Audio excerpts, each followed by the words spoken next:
workers, thinkers, and all who feel the quiet pressure of a world that demands much and gives little.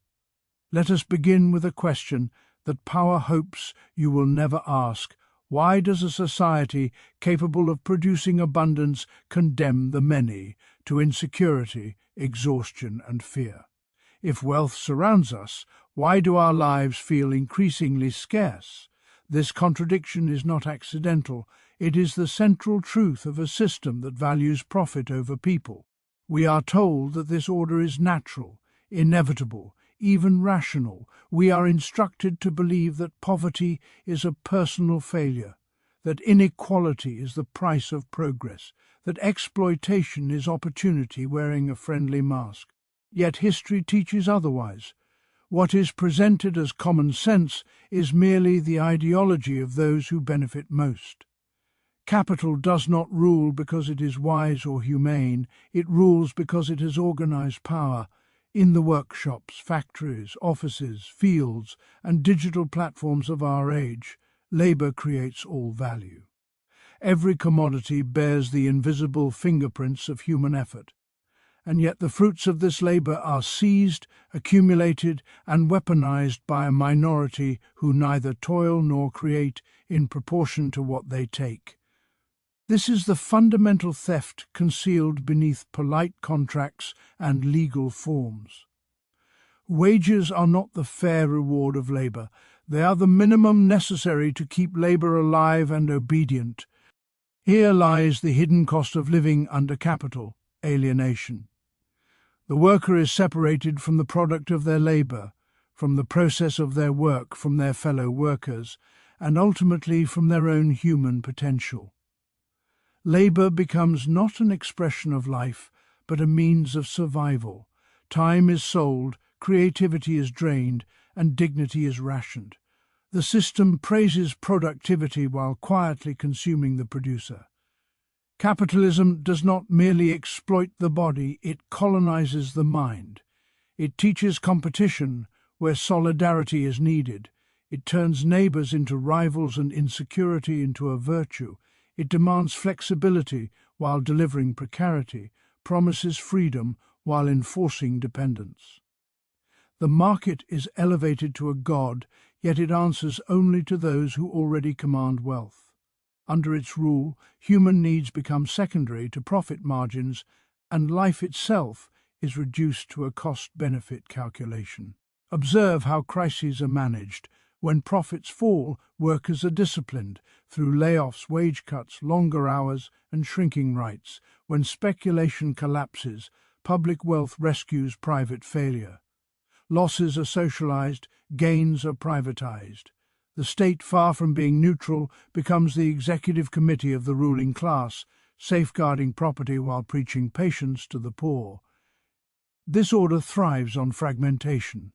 It divides the working class by nation, race, gender, contract, and status. It pits the employed against the unemployed, the citizen against the migrant, the struggling against the desperate. These divisions are not natural, they are engineered.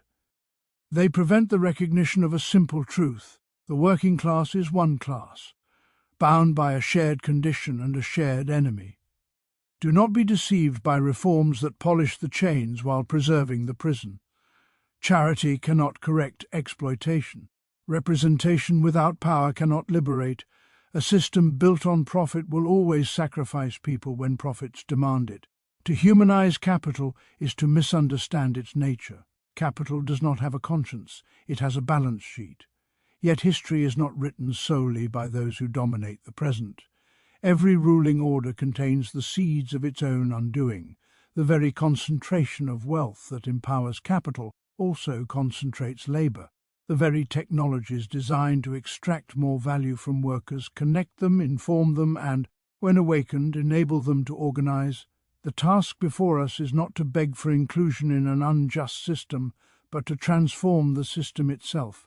This requires consciousness, the clear understanding that our struggles are not isolated misfortunes, but expressions of a collective condition. It requires organization, the deliberate, disciplined unity of workers across industries, borders, and identities, and it requires action, not symbolic gestures, but sustained movements capable of challenging power where it resides. Let us speak plainly. Emancipation cannot be granted from above.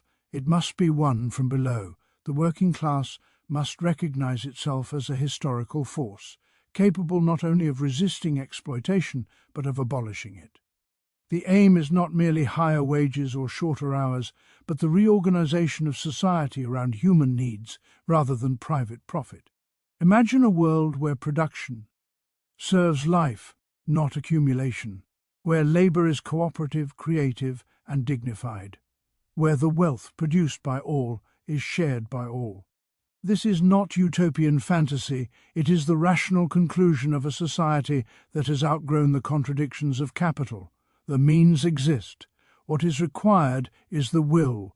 Workers of the world, the cost of living under a system that values profit over people is paid daily, with our time, our health, our futures. But history offers a different ledger.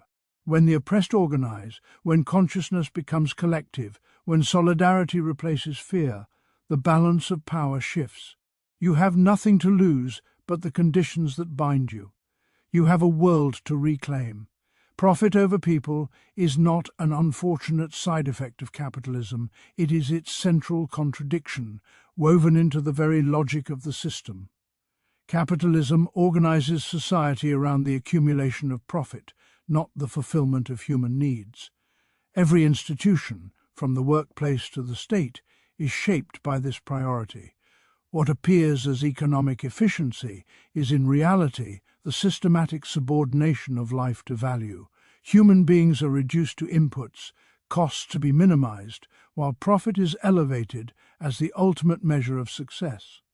This contradiction is not moral in nature alone. It is structural, arising from the relationship between capital and labor itself.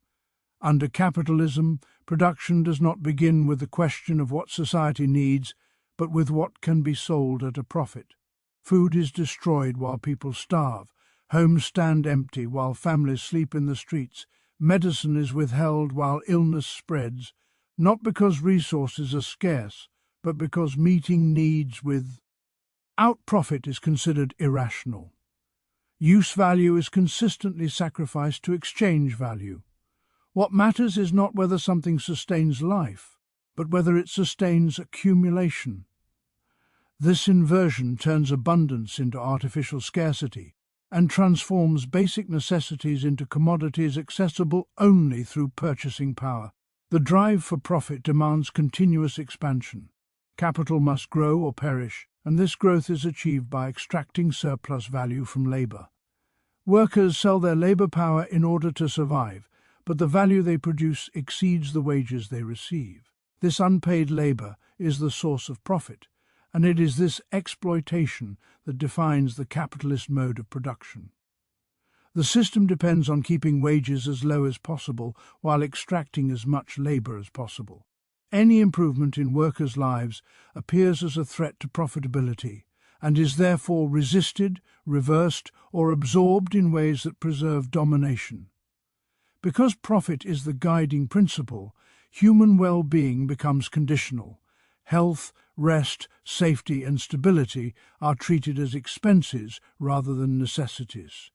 Workers are pushed to exhaustion, injuries are normalized, and insecurity is presented as motivation.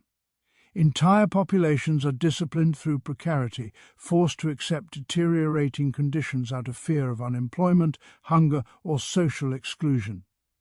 The system requires a reserve army of labor, a mass of unemployed or underemployed people whose desperation keeps those still working obedient and replaceable. Suffering is not a malfunction of capitalism, it is a tool of control. This contradiction extends beyond the workplace into every aspect of social life. Education becomes a means of producing compliant workers rather than critical thinkers. Healthcare becomes a market where illness is profitable and prevention is neglected. The environment is treated as an infinite resource to be consumed and discarded, even as ecological collapse threatens human survival. Capitalism is capable of recognizing these crises, measuring them and discussing them endlessly, yet it remains incapable of resolving them because doing so would require placing people before profit, which would undermine its own foundation. The state, often portrayed as a neutral arbiter, functions largely to manage this contradiction in favor of capital. Laws, policies, and institutions protect private property and profit accumulation while offering minimal concessions to labor to prevent open revolt. Social reforms, when they occur, are not gifts of benevolence but results of struggle, and they remain fragile, constantly under threat of rollback when profits decline. The language of freedom and choice masks a reality in which most people are compelled to sell their labor under conditions they do not control, while a minority commands the wealth and power produced by others. Capitalism also reshapes human relationships. Competition replaces cooperation, solidarity is eroded, and individuals are taught to see one another as obstacles rather than allies. Success is individualized, failure is moralized, and structural exploitation is obscured. Workers are encouraged to identify with the system that exploits them, to aspire to join the ruling class rather than to abolish the conditions that create classes at all. This ideological domination is essential to maintaining profit over people, as it prevents collective recognition of shared exploitation. The contradiction becomes increasingly visible as productivity rises while living conditions stagnate or decline. Technological advances that could reduce labor and increase leisure instead intensify surveillance, speed, and pressure. Wealth concentrates at the top, while the majority experience longer hours, insecure work, and declining social protections. The promise that profit-driven growth would eventually benefit everyone is exposed as an illusion, as the gap between what society can produce and what people are allowed to enjoy continues to widen. At its core, capitalism cannot resolve the contradiction between profit and people because profit depends on inequality, exploitation, and control. A system that requires human labor to be treated as a commodity cannot fully recognize human beings as ends in themselves. As long as profit governs production, human needs will remain secondary, conditional, and negotiable. The conflict between capital and life is not accidental, temporary, or correctable through minor adjustments. It is the defining tension that shapes the system's crises, its violence, and its persistent instability. Labor is the source of all value in society, yet those who perform it remain dispossessed of what they create. Every commodity, every service, every structure of wealth bears within it the imprint of human effort, time, and skill. Machines do not generate value on their own, nor do markets conjure wealth out of abstraction. It is living labor that transforms raw materials into useful goods and social power, and yet, under capitalism, this foundational truth is deliberately obscured, replaced by the illusion that capital itself is productive, that ownership generates value independent of work. Workers enter the labor process with nothing but their capacity to work. In order to survive, they are compelled to sell this labor power to those who own the means of production. This exchange appears voluntary, equal, and fair, but beneath its surface lies a profound imbalance. The worker is paid a wage sufficient to reproduce their ability to work, while the value they create during the working day exceeds this payment. The difference between what labor produces and what labor is paid is surplus value, and it is this surplus that is appropriated by the capitalist as profit. Exploitation is not an abuse of the system, it is the system functioning as designed. This extraction of surplus value requires control over time, space, and activity. The working day is extended, intensified, or reorganized to maximize output while minimizing cost. Breaks are shortened, workloads increased, and performance constantly measured. The worker's body and mind are disciplined to serve the rhythm of production, while the product itself is taken away, appearing as the property of another.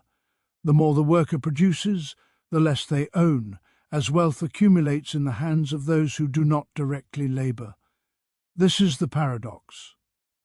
At the heart of capitalist production, the producer becomes poorer in relation to the product of their own work.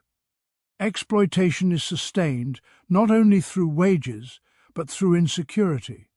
Employment is made contingent, temporary, and unstable, keeping workers in a constant state of anxiety. The threat of unemployment functions as a sile, anti-enforcer, compelling acceptance of lower pay, longer hours, and degrading conditions.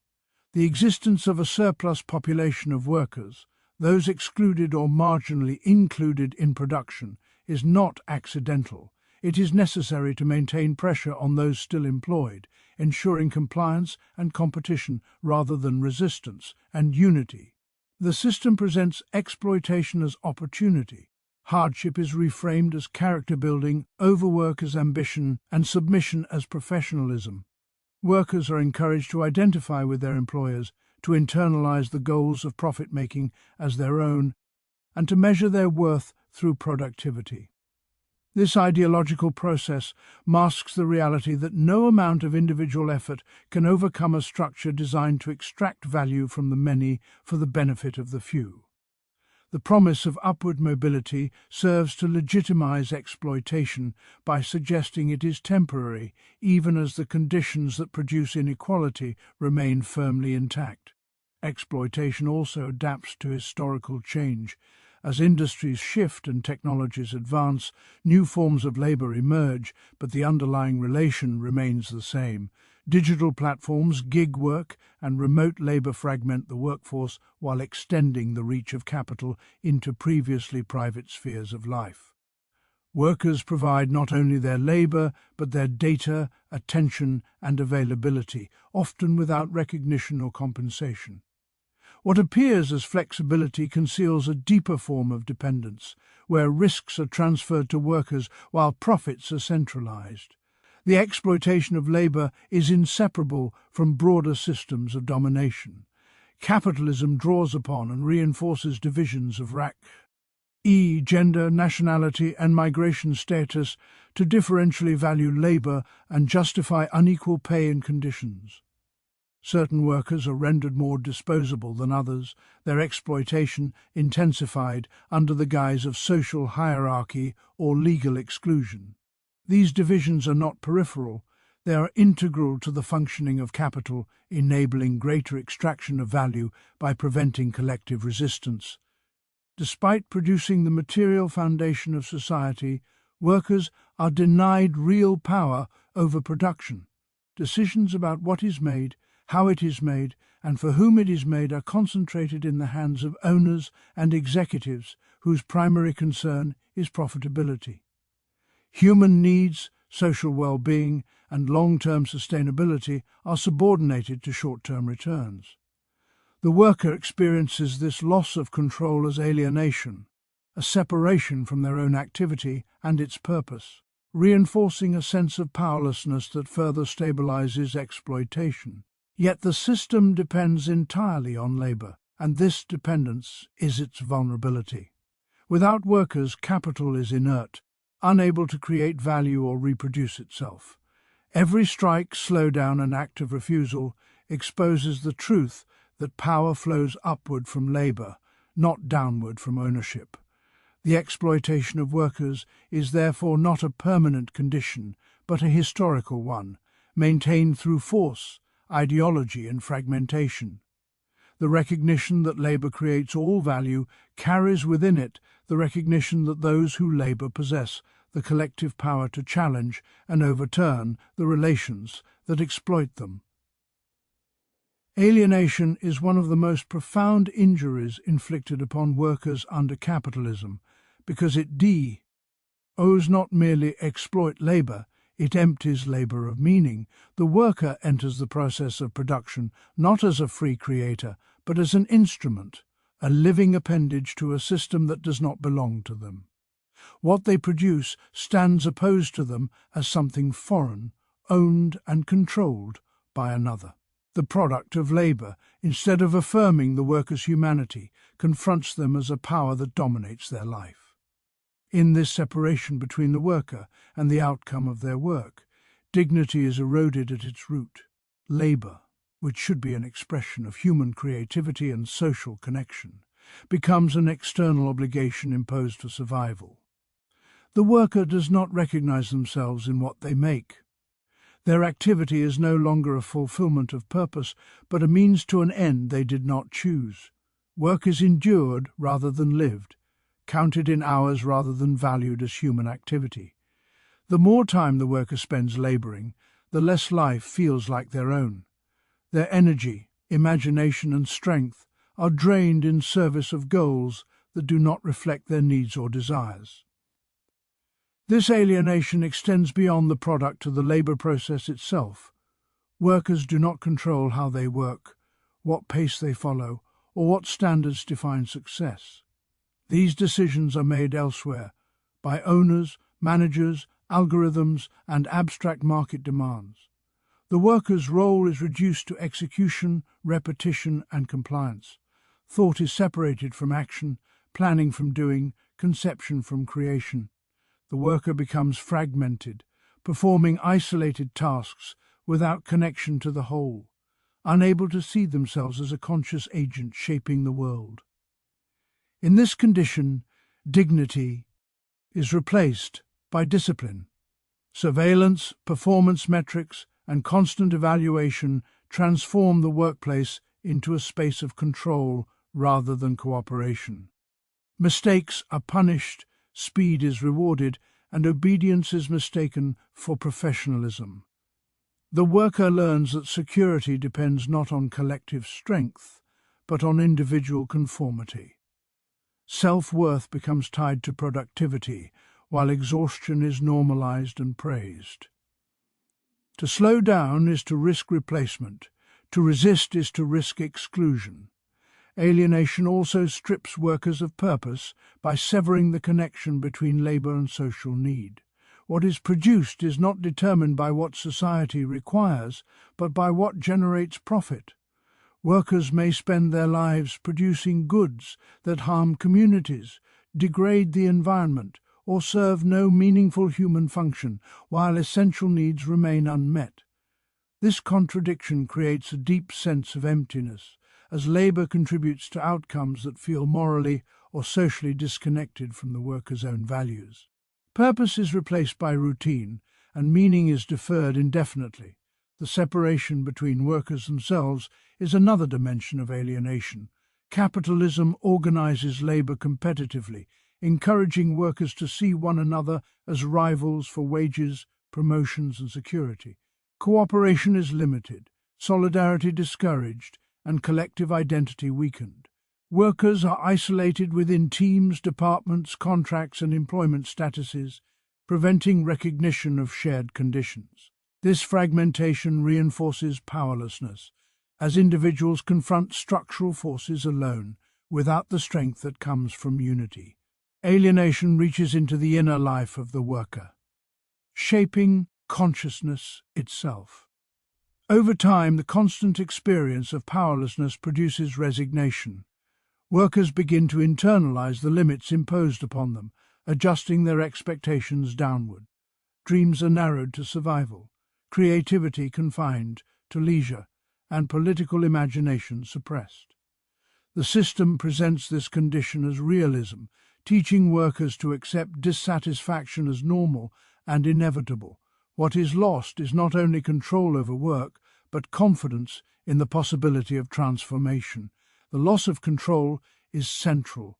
Workers do not determine the conditions of their labour, the distribution of what they produce, or the direction of economic development.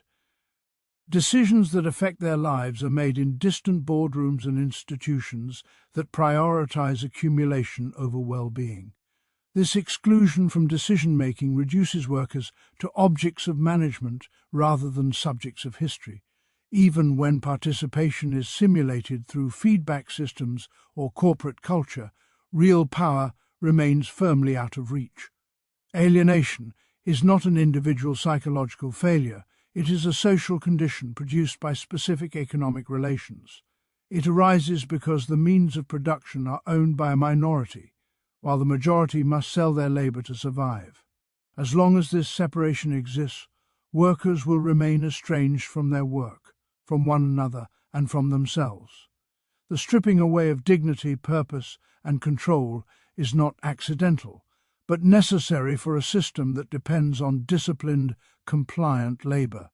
The worker's humanity must be constrained so that profit can expand, and it is precisely this contradiction that makes alienation both a sour CE of suffering and a potential source of awakening, as the experience of emptiness and dispossession pushes workers to question a system that demands so much of life while offering so little in return.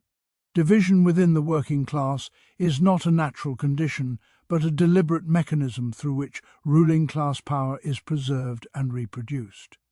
Those who control wealth and production understand that their dominance depends not only on economic exploitation, but on preventing collective resistance. A unified working class poses a fundamental threat to the existing order because it has the numerical strength, productive power, and shared interests necessary to challenge ownership and authority.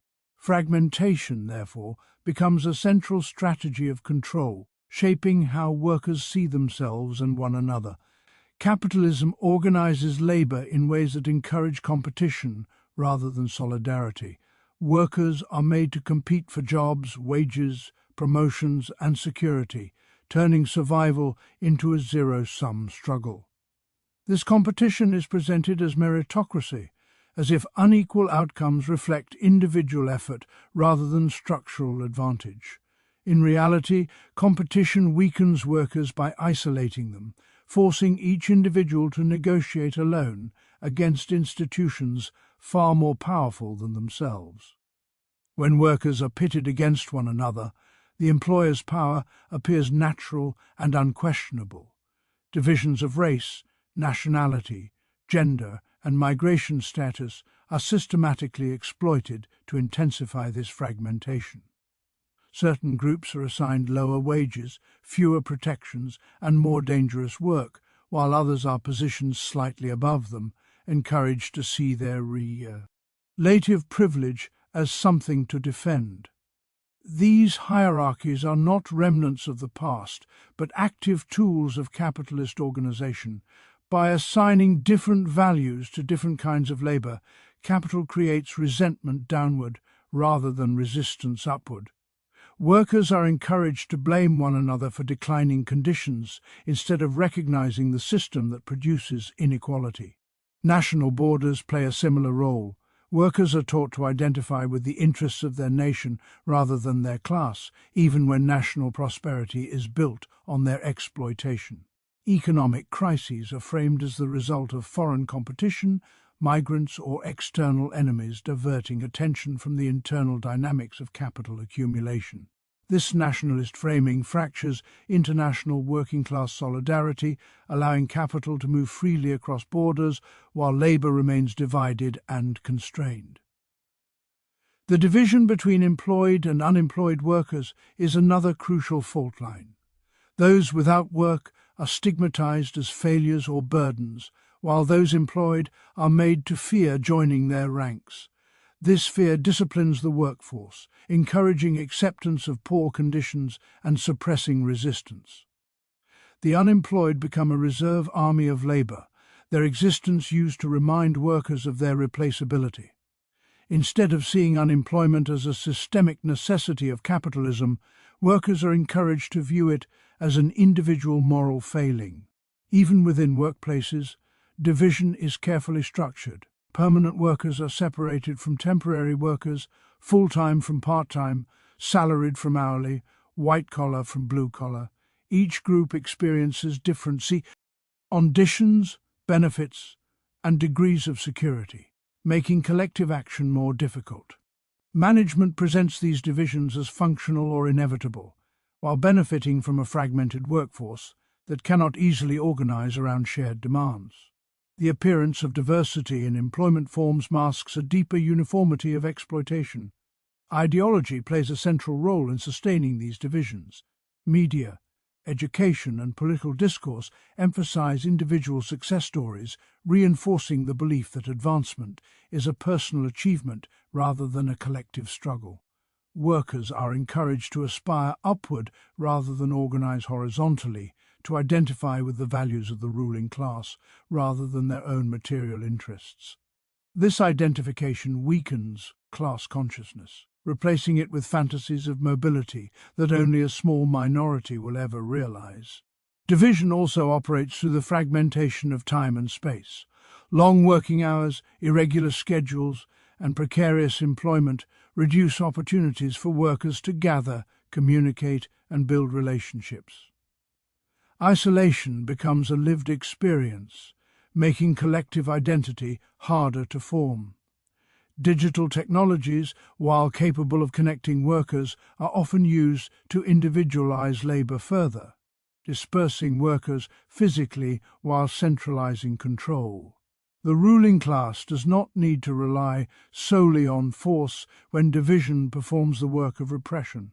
A divided working class polices itself, enforcing norms of competition and conformity. Workers become invested in distinctions that offer small advantages, even when those distinctions undermine their long-term interests. This internalization of divisi is one of the most effective forms of domination because it appears voluntary and natural rather than imposed. Yet division is never complete.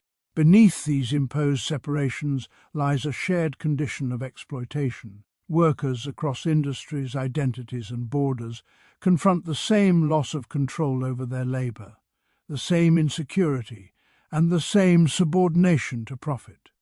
The persistence of ruling class power depends on keeping these common experiences from becoming the basis of collective action. When workers begin to recognize themselves not as competitors but as members of a single class, the foundations of domination begin to crack.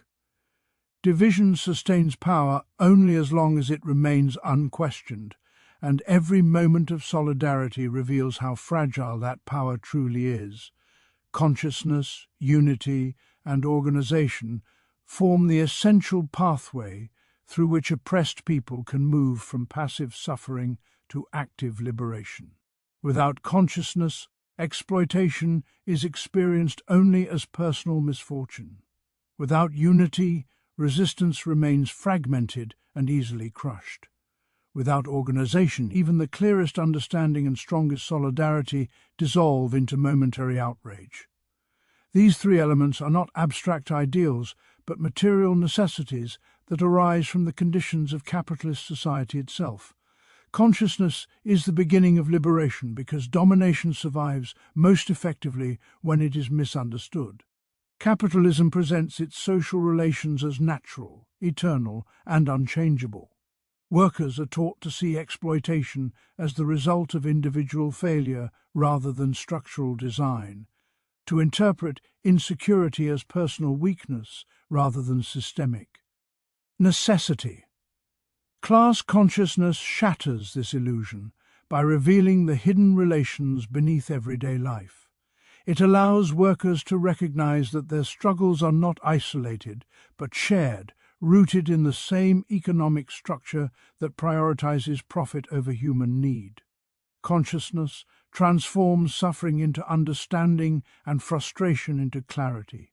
This awareness is not merely intellectual, it is lived and collective. It emerges from shared experiences of work, precarity, and exclusion. When workers recognize themselves as a class, they begin to see the employer not as a benefactor, but as a beneficiary of their labor. They begin to understand the state not as a neutral guardian, but as an institution shaped by class interests. Consciousness exposes how ideology, culture, and law serve to normalize inequality and discipline dissent.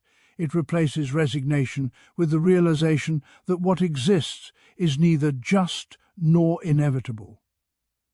Yet consciousness alone is insufficient. Awareness without unity leads to isolation, despair, or individual escape rather than collective change. Unity is the force that converts understanding into power. Capitalism survives by dividing workers against one another, encouraging competition along lines of race, gender, nationality, skill, and status. Unity does not mean ignoring differences, but recognizing that these divisions are used to weaken all. When workers unite across imposed boundaries, they negate one of the ruling class's most effective tools of domination. Unity transforms vulnerability into strength. Individually, workers are replaceable. Collectively, they are indispensable. The power of labor lies not in moral appeal, but in its central role in production. When workers act together, they can halt the flow of profit, disrupt normal operations, and force concessions that are otherwise denied. Unity allows workers to move from defensive survival to offensive struggle, from enduring conditions to shaping them. It replaces fear with confidence and isolation with shared purpose. Organization gives unity structure and endurance. Spontaneous resistance, while powerful, is often temporary and easily absorbed or suppressed. Organization provides continuity, strategy, and memory. It allows workers to coordinate action, develop leadership from within, and sustain struggle over time. Through organization, lessons are learned, mistakes corrected, and gains defended. Without it, each generation of workers is forced to begin again from the same point of weakness. Organization also transforms power relations by creating alternative centers of authority. Trade unions, councils, parties, and collective movements challenge the monopoly of decision-making held by capital and the state. They allow workers to articulate demands collectively rather than individually, to negotiate from a position of strength rather than dependency. Organization creates spaces where workers can practice self-governance, developing the skills and confidence necessary for broader social transformation. The relationship between consciousness, unity, and organization is dialectical. Consciousness deepens through struggle, unity grows through shared action, and organization evolves through experience. Each reinforces the other. A conscious but disorganized class is vulnerable. A united but unconscious class can be misled. An organized but fragmented class risks reproducing the very hierarchies it seeks to overcome. Liberation requires their convergence into a coherent force capable of challenging not just individual injustices, but the system that produces them. This path to liberation does not promise ease or immediacy. The ruling class will resist, adapt, and attempt to co-opt movements that threaten its power. Repression, concessions, and ideological confusion will be used to weaken resolve. But history demonstrates that every expansion of rights, every reduction of exploitation, and every step toward equality has been won through collective struggle rooted in consciousness, unity, and organization. These are not optional virtues, but material conditions for change. Liberation is not the result of enlightened elites or benevolent institutions. It is the product of organized masses who understand their position in society and act collectively to transform it. Consciousness reveals the chains, unity gives the strength to resist them, and organization provides the means to break them. As long as exploitation persists, these forces remain the living potential within the working class, waiting to be developed, sharpened, and directed toward the creation of a society in which human life is no longer subordinated to profit. This speech leads us to a single, unavoidable truth. The suffering experienced by workers is not accidental, temporary, or the result of individual failure, but the logical outcome of a system built to extract profit from human life. Profit over people, exploitation of labor, alienation, and division are not separate problems. They are interconnected mechanisms that sustain ruling class power. Together, they form a structure that can only persist as long as workers remain fragmented, unconscious of their collective strength, and excluded from control over their own labour and society. The conclusion is not despair, but clarity. Capitalism depends entirely on the labour it devalues, and this dependence is its greatest weakness. When workers recognise themselves as a class, reject the divisions imposed upon them, and organise with purpose and discipline, they cease to be passive victims and become historical agents of change. Liberation does not come from reforming exploitation, but from abolishing the conditions that make exploitation possible. The future belongs to those who transform consciousness into unity, unity into organization, and organization into collective power, capable of reclaiming production, dignity, and life itself from the rule of profit.